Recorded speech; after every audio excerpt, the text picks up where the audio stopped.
video was brought to you by Noble Knight Games. More about them at the end of the video. Hey everybody, really excited to get the Last Lighthouse on my channel. This is a simply solo game by Scott Almes, and yes, it's through Button Shy Games. Just fantastic. Light on rules, super replayable, and just for one player. Lovely, lovely puzzle for about 15 to 20 minutes. Let me read you the flavor thematic text because I think this is the first kind of nightmarish horror theme that Button Shy has done with the Last Lighthouse. At the edge of the horizon, the nightmares begin. You and you alone defend the lighthouse that keeps them at bay. Can you keep this beacon shining until the dawn, or will you succumb to the spreading darkness? And I think that was honestly like the thing that got me the most was I really, really like this theme. I love those games where you have to survive the night. I mean, give me a great zombie game any day of the week. Yes, please. I do. I want to make it through the night and I want to come out the next day and I want to have fought really hard. And this game has some nice scalability for easy, normal, hard, and then nightmarish challenges with, yes, 18 cards. So let me show you what the cards are. This is your kind of nightmare tracker card. And it is just simply this card that you put on top of your lighthouse, which keeps track of your health. This is your health. You have 6 points of health. And as you go through the game, you will slowly lose your lighthouse health and the darkness will get... and you hope you do not get to that point where you have become completely engulfed in the darkness. So let's put it back on 6. We're going to start right there. And I also have this set up for a normal game. You will deal out 4 cards, period. But as you can see here, these cards have something on the top and something on the bottom. So let me show you this card. This, when you place it this direction, is a nightmare. And the nightmare is going to have essentially 1 health or 1 defense. It also has a range going this direction and a range going that direction. So you're going to see numbers in there, and that's how far this nightmare reaches. There's also going to be a couple different keywords. This one says when placed. So when this nightmare goes out, it will do something. But if you don't place the nightmare, it won't do that thing. And if it's already placed out here, it doesn't activate in the opening setup. But when defeated is another word that will trigger if you defeat that nightmare. Now on the other side of the card, you're going to see a trap. Traps are these kind of yellow gold symbol. They also have health. So this one has 1 health and it has a range reaching 1 this direction and 3 this direction. But if a nightmare defeats this trap, you will regain 1 health on your lighthouse. So there are just a couple keywords, and then of course the strength or defense that each trap and monster or nightmare has, and then the range of their effect. So I've got these cards in here. I mean, these are beautiful. I think that without using the back side of every card, this game has really maximized the puzzle because I've seen them do it where every side, every front, top, bottom, left, right, everything has some kind of info on it. And right now this game is dealing with top and bottom. And I think it's just really, really versatile. So I'm going to turn these around because these are going to be traps. I've dealt 4 random traps into my hand. They're not the monsters. And then over here is the deck. And I essentially need to get through this deck before my lighthouse reaches 0. So I stay alive. I'm going to make it throughout the night. And at night, yeah, the nightmares are going to do some wild, crazy things. But here's what players are going to do. You are going to get 2 actions. And you can do 2 actions that are the same or different. And one action you can do is play down a trap. You're going to play down a trap anywhere you want. So you just kind of like expand or contract this accordion line, but it has to be in line. And yes, the nightmares that are closest to the lighthouse are going to possibly do damage during the night phase if you A, don't take them out, or B, don't put traps in the way to kind of prevent them from getting past your traps.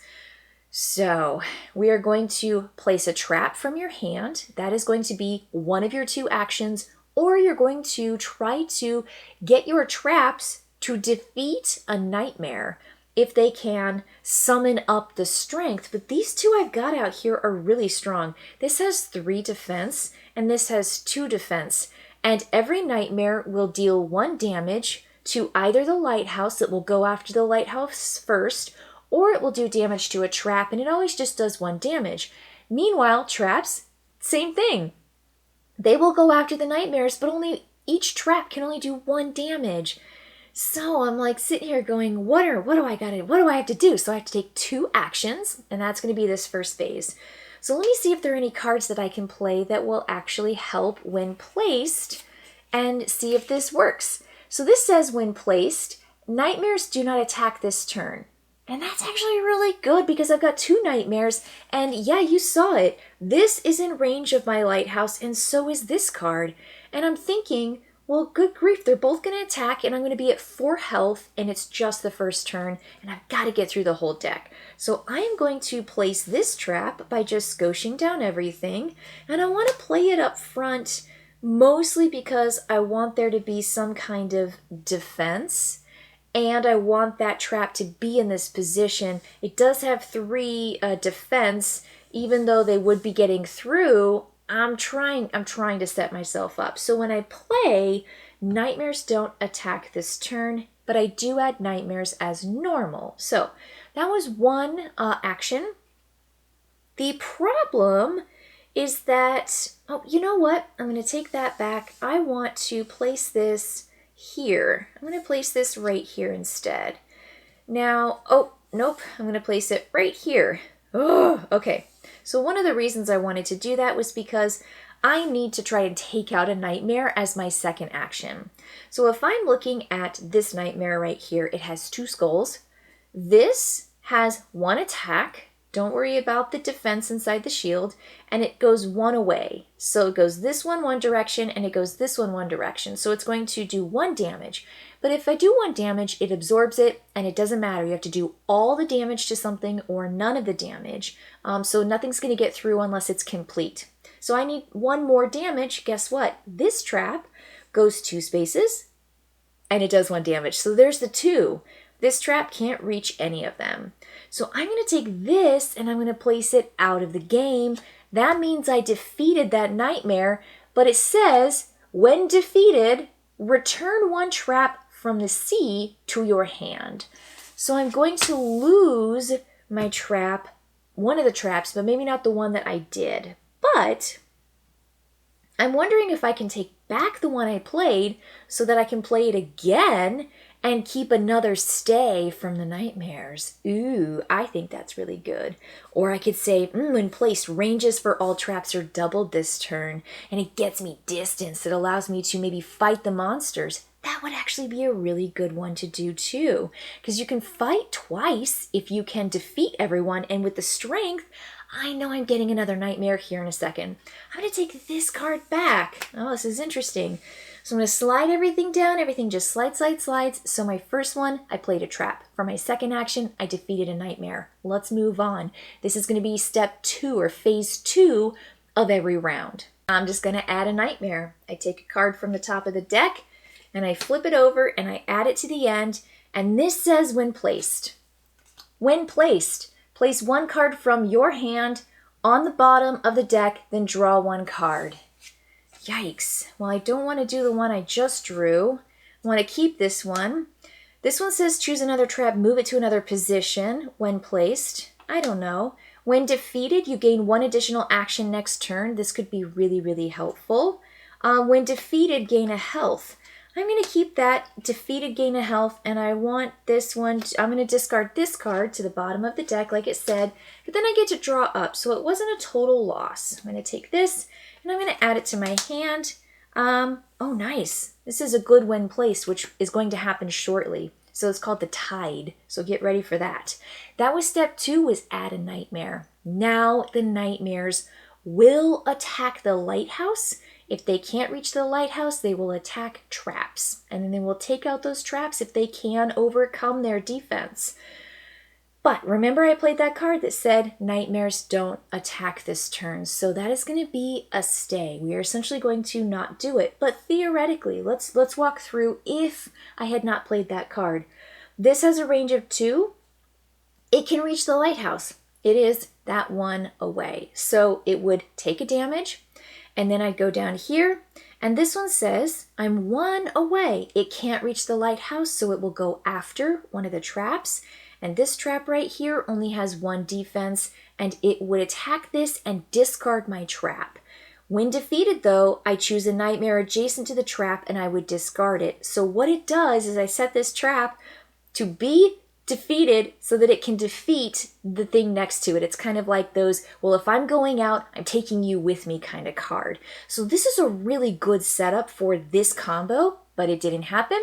So we're going to move on to the last step, which is the tide. If it's a trap, it is discarded from the game. You lose a trap if it's in this position. But what it is a nightmare. So what we do is we take this and we place it to the right side of the lineup, and then everything will scosh down. That is going to be, again, step 4 or phase 4 of each round is the tide. Step 5 asks us to survey the sea. And when you do that, what you're going to do is look in your lineup, and if you can see 4 nightmares in a row, you will take 1 point of damage at the lighthouse. That's not the case. We do have 2 in a row. I better get careful here. I better start sneaking some of those traps in there. But we are okay. That's step 5. And now we're going to move back to the top of the round, which is me getting to do 2 actions. One thing that happens when you defeat a nightmare, so when I defeated this nightmare right here, not only do you get the defeat bonus, you also take the nightmare card and then add it to your hand as a trap. So one of the bonuses of defeating nightmares is to gain it in your hand as a trap so that you can use it and play it in later turns. And this is really the full cycle of that whole round that I just showed you, and how cool and puzzly it is, because you have to try to figure out, like, how can I defeat these skull heads having 3 each and only 2 traps out. This one not even having the range to go this direction means that I'm probably going to have a round where I'm losing traps or taking damage at my lighthouse because they are going to essentially break through and I can't get to them in time. So hopefully I'll be able to be resilient and push through that really, really tough phase. So this is the challenge. This is what's at hand. I've got these 5 traps ready to go. And again, once you have a round where you don't have any cards in your draw pile and you haven't gone to 0, you still have at least 1 hit point in your lighthouse, you win. Just a really great fun puzzle. Again, I think this is working so well thematically and mechanically. Just fun stuff with the Last Lighthouse. All right, everybody, thanks for joining me in that 1 round of this pocket game by Scott Almes. I'll see you later, folks. Bye. Here at Noble Knight Games, we've been carefully growing the world's largest selection of board games, role-playing games and dice, war games, miniatures and paints, card games, and more. Going on 25 years now. Our rustic castle contains more game and hobby goodness than you can shake a stick at. Complete with careful packaging and the finest customer service the land can provide. You can buy, sell, trade from anywhere in the world, just like nature intended. Noble Knight Games.